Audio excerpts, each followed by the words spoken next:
Tiwonom akache na Tema High Court no akwa asese na hyese delegate makomako aduonum 954 ya wondin ama abato register ni mu anu nti Nyankopon ya memenda abato bekoso NDC amanyoko ni mu no wonya akwanya na wonto emu aba no sese court no hyese mu makomako dunsia wo mo ye niema ne kwanso nti mpanimfo hwemfo din se register mu ansa na abato brena so.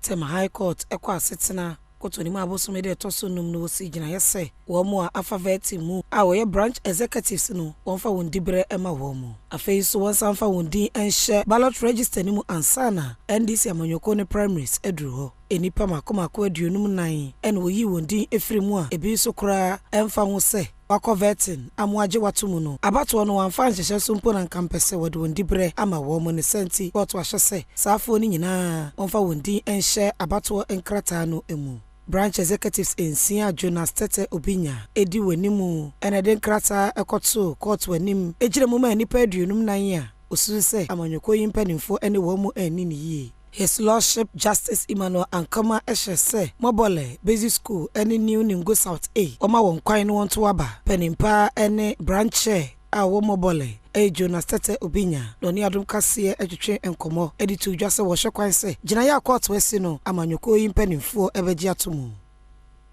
by two branches we were here Mobole ni New Ningo South A omode omotumi to aba no amasa delegate no ho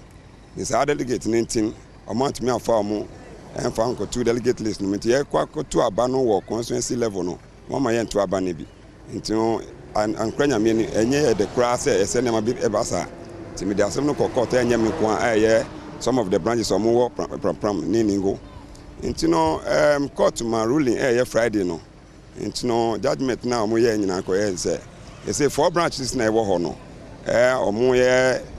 ndawa mango chonya ni otin copying there so almost step aside na amotumi ye swearing in edima two branches na Mobole ni New Ningo South ti de wo no yes penfo no megidi say court order no me de be adwuma because you see no asem no obi aya aware and obi ani man kra wum say who contest election na at least we your own opposer swearing in etumi ye ma nti say am no ka say honorable Fifi Kweti general secretary we are aware still or letter no be wo ashimo ono so regional chairman so ya aware man letter it no constituency chairman so ya aware it no ye twa mo say on betumi afresh at two branches no my swearing in we nya assembly